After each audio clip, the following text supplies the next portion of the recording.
It's a sign, man, it's a sign. It's a sign, man.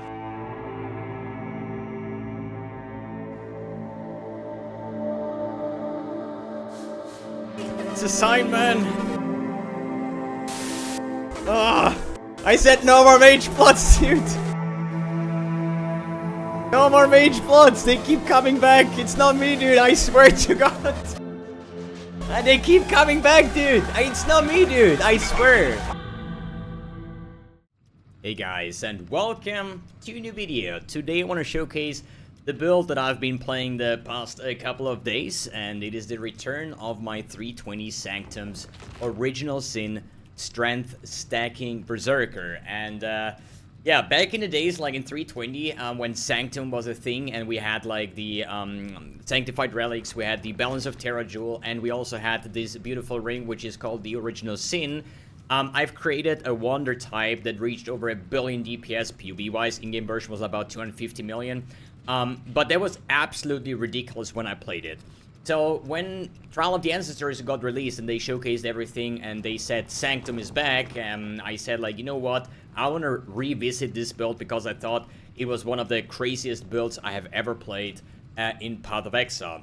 Though knowing from playing it back in the day, I said, like, it has a lot of damage, but it's pretty squishy when it comes to that. So this time around, I tried to add more layers of defense. So namely, it would be let me quickly check here. So we basically have 100% spell suppression. That's what I added because of the new tattoo system with like reforging or tattooing your keystone and changing it into something else. And since we're doing some like mainly strength stacking but also attribute stacking with like dexterity, I gained a shit ton of like spell suppression out of Magebane.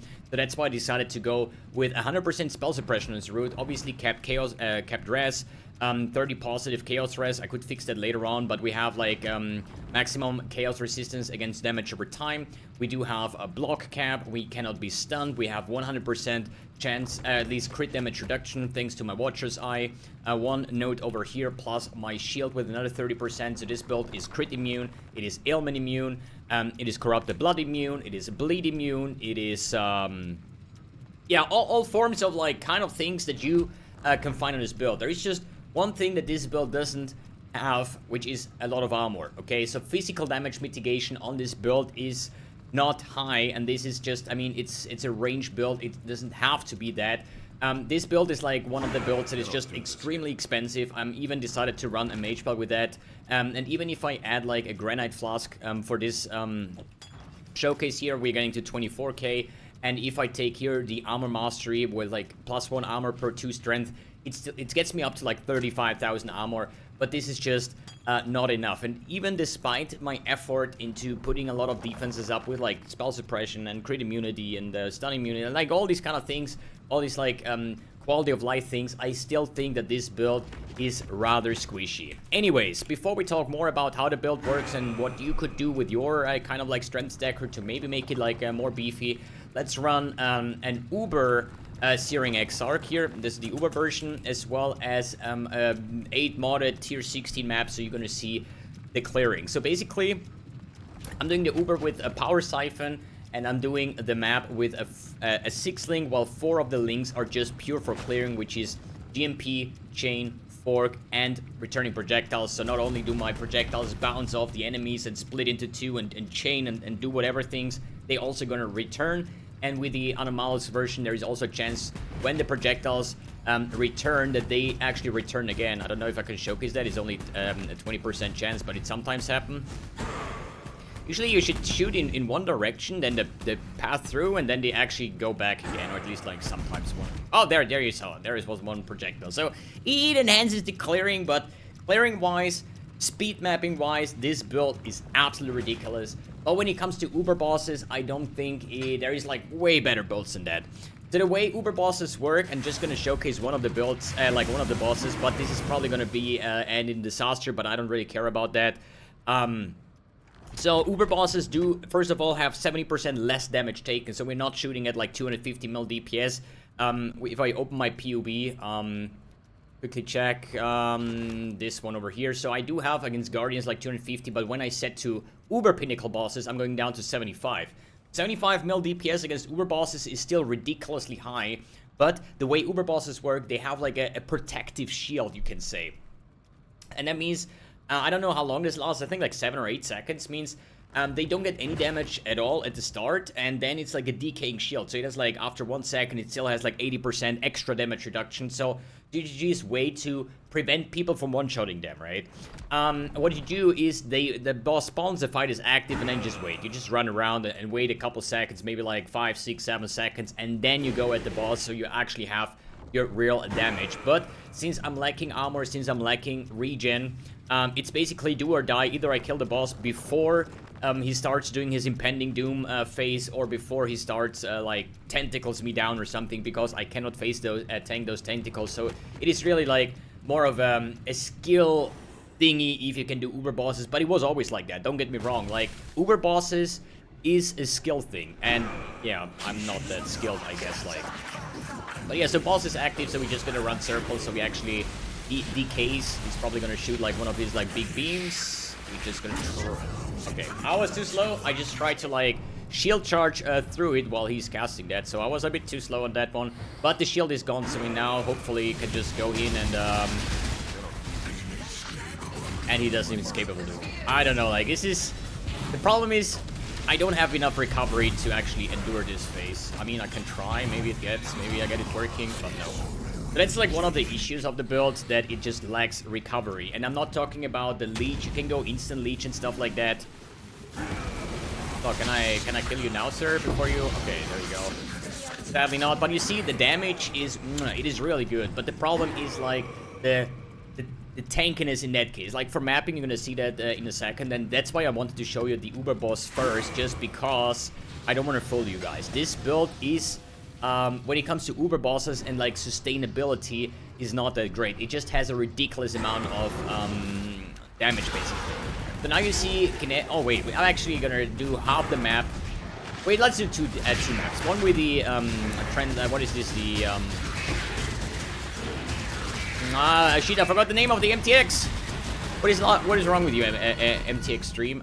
We have Celestial. God damn it. So we have Celestial power side, like kinetic bolt, but I'm gonna show you the more stupid version of this MTX after this map. And you saw I'm running here a complete clearing setup: GMP, chain, fork, and projectiles returning, which is, as I said, probably one of the most ridiculous clears that you can have in the game. And this is an 8-modded tier 16 map with like all kinds of modifiers and map balls and stuff like that. They just disappear. So I mean, obviously, when you play a build like that, it gets absolutely ridiculous when it comes to the clearing and everything. But honestly, would I recommend a build like that? Actually, no, I don't. The reason for that is, for a multi-mirror build, you kind of want to have like a well-rounded beast. At least this is what I want to have. You know, I don't want to like have a build that has like a billion DPS or just insane amounts of clear. I just want to have a build that can do all content and all times. If I want to run my Sanctum, I want to run my Sanctum. You know, hey, I just got an Uber boss, let's do an Uber boss. You know, this is the kind of build that I like.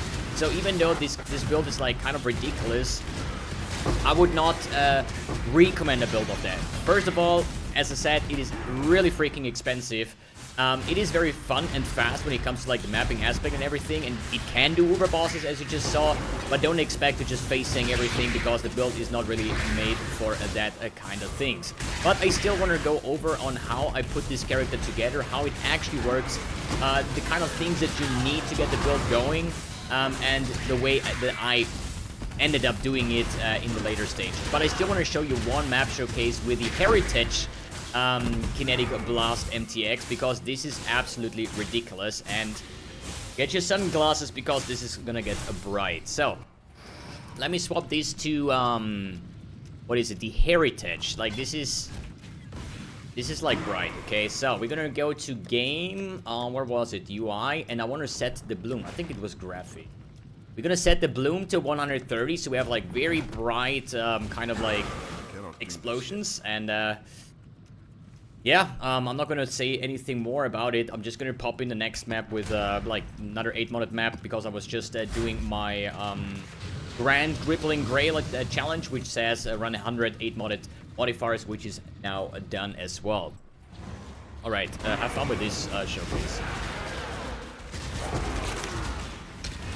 It's like... And this is like not even juiced or anything, so when you go like 80% daily with that thing, don't expect to see anything, because most of the time you don't know where you're going, you don't know what it, like, is interesting MTX, you know, but... Dude, if I play this for a day, dude, my eyes are bleeding, man. My iris is just gonna go bleed and just cry in the corner with that MTX, but it's kind of fun, like, I don't know if GTG intended that when they introduced the Bro, what the fuck? What is this even? Are these flowers or... Wait a second. Holy F, man. I did a like 100% daily map of this character yesterday. And the monsters have a lot more life. That means a lot more chaining and a lot more explosions are going on. And yeah, it's gonna get even crazier in that part. Okay. Let's talk about the build and how does this all work together. It's a pretty simple, or not simple, but it's a core principle which is called the strength stacking character, which means you stack strength and you get benefits out of that, namely the boots. The replica Albarn's Warpath is giving you flat chaos damage 2 attacks per 80 strength. This is where all of our damage comes from. The downside of this is you cannot deal non-chaos damage. It means, which is not that bad in that case, because, you know, this was why you can run Ellie Reflect and Fist Reflect, because if you mouse over your skill, you do only chaos damage, you know? So that's why the boots are actually kind of sick when it comes to that, and just by gaining your, or at least adding strength, you're gonna get shit tons of flat damage. So how do we get more increased damage? Because flat damage is not everything, we need increased damage. And the way this works is like, if you mouse over your strength, it says 1% melee physical damage increase per 5 strength. Which is nice, but we are playing a Wonder. This also works as any form of like melee build. I think Reef Strength Stacker is also quite popular. I played it as a Wild Strike Lightning version. Like Lightning, Wild Strike, Strength Stacking, Chaos build. Before swapping to the Wonder. But yeah, how does this work? You get melee fist by adding strength. So now with the chest, it says your strength damage bonus instead grants 3 increased melee fist per 10 strength. So that basically is a 1.5 multiplier, because 10 strength would this way give you 2%, this way gives you 3. But it's still melee. So what do is you're gonna use Iron Grip. So what Iron Grip is doing, the strength damage bonus applies to spell damage as well. So basically, this damage bonus from the melee fist is now added to spell damage. Which is nice, but, you know, we're an attack-based build. What do we do after? So now, since we are getting strength, we're gonna get melee fist damage, we get extra melee fist from the chest, we're gonna convert that into spell, or at least gain the extra spell damage out of it, and then we use Battle Mage's Cry. And what Battle Mage's Cry is doing is the buff grants, makes increases and reductions to spell damage also applied to attacks at 25% of their value per 5 power up to a maximum of 150. So as I said, melee damage, spell damage, attack damage. So now this works for attack-based builds, and this, as I said, works for any attack that you can use. Sorry, whether it's melee or it's a Wonder in my case, or you use it in other forms, and this is totally up to you. So now we know how our damage is basically generated, and the best way to do this is basically by going Berserk, because Berserk has one node, which is the Warbringer, which says War Cries grant 10 rage per 5 power if you have at least 25 rage. So this is the rage generation that I have, as well as exerted, like War Cry sacrifice 10 rage if you have at least 25 rage. So that basically gives power to our War Cries. And what the shield is doing, it says, War Cries have infinite power, and what this is doing basically, it gives you infinite rage when it comes to the rage sustain. So as soon as I War Cry here with my Battle Mage's Cry, I instantly have full rage, because I gain rage based on power of War Cry, and the shield gives me infinite power. So that's how it works. This is why your Battle Mage's Cry gives you always the 100% maximum value, because we're gonna always War Cry at the maximum power. Good. Now we talk about the next part, which is accuracy stacking. So basically, now we have our strength, we know how our damage gets scaled, we get the flat damage over here, we get the increased damage from the Battle Mage's Cry. So where else can we squeeze out damage? And this is the elevated modifier of the Warlord modifier of... Actually, the mod itself is gain accuracy equal to your strength. And since we have a lot of strength, we gain like 2,361 accuracy out of it. But if we elevate that, we gain 1% increased critical strike chance per 10 strength. So without having any big crit sources on my gear, I'm currently in hideout, have round about, what is it? Like 77% critical strike chance. And on top of that, we are using the Forbidden Flame Flash Jewel that gives you Undeniable, which probably sounds familiar to the accuracy stacking. Because the more accuracy you have, the more attack speed you get. And now, based on the helmet, we also gain critical strike from that. So you see the influence of the accuracy stacker converting over to the strength stacker. So that's why we get crit, that's why we get attack speed, that's why we get flat damage, that's why we get increased damage, that's why we get like rage and berserk, and this is why the build is actually doing so much damage. But this is the base foundation of a strength stacker. We can set this one step higher with adding the original sin.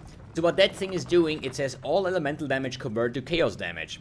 Remember that our boots say cannot deal non-chaos damage. So that means with the boots, everything is useless besides chaos damage. But with the original sin, all of our elemental damage is going to convert it to chaos damage. So I can run a wand like this, for example, where I have T1 flat lightning damage, which is now T1 lightning damage converted into chaos damage, means that they actually count now towards our global damage because we can only deal chaos damage. So this is another way of improving a lot of DPS with the next mod that I'm going to talk about, which is the implicit mod. Adds 2 to 4 fire damage to attacks with this weapon per 10 strength. There are some like more strength stacking variants like Brutus, Lead Sprinkler and stuff like that, and they're scaling strength to get fire damage for their strength, but we are scaling strength to get chaos damage. But thanks to the original Sin Ring, we can also use this fire damage per strength node to gain extra damage, just because we this extra damage that we get from the strength stacking the fire damage gets converted into chaos damage again, which is then getting added with the replica Alberon's Warpath. So that is quite interesting and very like a 5-headed build if you ask me how this kind of thing works together. And on top of that, it sets the nearby enemy chaos resistance to 0, which is good, so we don't have to worry about like despair or anything like negative chaos resistance and so on and so forth, because if the enemy has 80 chaos res or negative 80, it doesn't matter. It sets it to 0, so no enemy nearby, which is like screen range roundabout, has any chaos resistance, or at least is like 0. But what you can still do is you can penetrate it. So if I cast despair on the target, it gets minus 30 chaos rate, which is useless because the original sin will set it back to 0, right? So why do we still use despair then? The reason for that is the balance of Terra Jewel, which says immune to curses if you cast despair in the past 2 seconds. That's why how we get curse immunity, and inflict withered for 2 seconds on hit if you cast despair in the past 10 seconds. The withered is basically the enemy takes increased chaos damage. And since we're a pure chaos build, it's a lot of damage. So we basically just, every 10 seconds or so, we cast like randomly, usually I cast like Despair and Rage and Berserk together, like W and R, and then I just keep them up and like fire some things, you know, and when there's no monster I'm looting, I'm just gonna fire in a Despair, get my the Wither stacks on hit, and as well as the Hex immunity. So it's a lot like more quality of life when it comes to that. So that's why we still are using Despair, despite the fact that we use the original Sin. And now to top it all off, how you get the most damage with some ridiculous kind of items with, for example, I crafted these yesterday, which is like some 5-link kind of gloves, like Essence of Insanity, Crit Multi, Faster Attacks, Faster Proj, and Slow Approach. This combined with my typical 4-link, which is Power Siphon, Void Manipulation, Barrage, and Volatility, makes an essential 9-link coming from my glove, so I can use the 6-link for my clearing setup. You can do the opposite, where you say like, hey, I want to run my 6-link Power Siphon, and I do a 4-link or 6-link or 9-link or whatever for KB itself. So this is also a thing that you can do. Right. We explained about how this thing is actually working, so let's talk about the gear and how I crafted this, because I crafted everything myself. For the Blizzard Crown, I decided to use Essence for Essence of Rage, which is the Strength Essence. You spam that one until you hit the gain accuracy equal to your Strength. Then you clear your suffixes, or at least like try to only have those two as your suffix. Then you do Suffix Cannot Be Changed and Reforge Crit, and you are guaranteed to get the Crit Multiplier.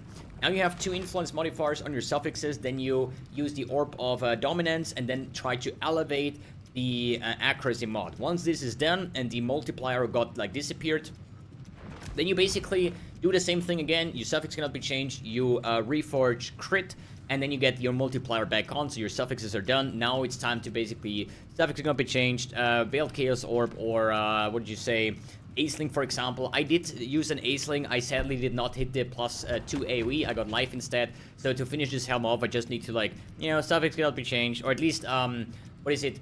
Clean the prefixes, suffix cannot be changed, Aceling again, try to get this plus 2 AoE, then craft life and slam for whatever stat, and this is pretty much good to go. The wand I did buy for 100 divines for the base, which is actually was kind of a steal because it also has Intimidate. These wands go for a ridiculous price. It is not the best base. The best base would be an imbued wand, but you know, some people already made like mirror tier wands with that, so if you have the currency, go ahead and mirror them. I decided that I would rather just craft my own items and not play with any mirror tier items, despite lacking the currency for that. But I crafted this with Essence of Woe, so basically I spammed the Essence, hit T1 Lightning, cleaned off the prefixes, cleaned off the suffixes, prefix cannot be changed, and then Aceling basically got the Chaos mod and then just multi-modded. This is fine to use as it is. It was still like the average chance of hitting T1 Flat Lightning with Essence is about 1 in 1,250 or something, so it took me like 1,500 Essences to hit that thing. When it comes to the gloves, they look rougher than they are. I mean, I was very, very lucky on this one. I spent about, I'd say, 25 divines on crafting these gloves, and they're probably worth now like 150 maybe. So, how do you do that? You basically start off with spamming Essence of either Hysteria or Insanity. I think it was, I don't know if it was this Hysteria with the base crit. Or, if you have enough strength and you get all your crit from your helmet mod, you can go with the Essence of Insanity for the more attack and cast speed. You spam that until you hit like T1 multi or T1 faster attacks. And be careful, there is socketed spells have multi or socketed attacks have multi. So in my case, I spammed the essences. I was like 15 divines in essence until I finally hit the T1 attack multi. I said suffix cannot be changed, reforged speed, and I did actually hit T1 faster attacks, which is pretty lucky. This is more RNG, I think, because usually you would go with Insanity until you hit faster attacks and then reforge crit to get the crit multi. I think it's a chance 1 in 6 to hit actually T1 attack multi. Now you could go ahead and, like, if let's assume you have like your faster attacks and you hit spell crit, then you just throw an Orb of Dominance and try to elevate your faster attacks to level 25 instead of trying to annul, and then go ahead and reforge crit again on your suffix to get your another shot on the multiplier while elevating the faster attacks in the process. Anyways, I did hit T1 multi and I reforged speed, hit faster attacks. Then I said I did the same thing again. I said suffix cannot be changed, reforged speed again, and I hit T2 slow approach and fast approach on the first try. And then I just said, you know what, we already have, like, as I said, like the prefixes were done in one, reforged speed, because it is lucky, because the slower projectiles doesn't have a tag, you know, it has a damage and the gem tag, while the faster projectiles have a speed gem, tag. That means if I do reforge speed, I'm guaranteed to get faster projectiles, but I could get anything else afterwards, and luckily I hit slower projectiles on top of that. I had an open prefix, and I just crafted one projectile gems, and I was good to go. So these are like 9 link, but they're not elevated, so that will be the next step. And I actually checked PoE trade, there are quad elevated, perfect strength stacker gloves in the market. Don't ask me what the mirror fee is on that, but thanks to the Hinakora's lock, you can do things like that. I'm super happy with my result here. I don't think I need to go anything beyond than that. For the ring, it should be a strength base, but I got this one pretty cheap for like 8 divines, and got bleed immunity, strength, life, resistance. So the thing is, I bought this one while leveling, and I never got to replace it. I could now replace it, but in the end of the day, it would just give me more damage and more damage and more damage. I already have plenty of damage, but as I said, you can get this build up to like a billion DPS. I think I made a couple POBs with my in-game version that I'm gonna link you. So this is my in-game version with like 250 mil.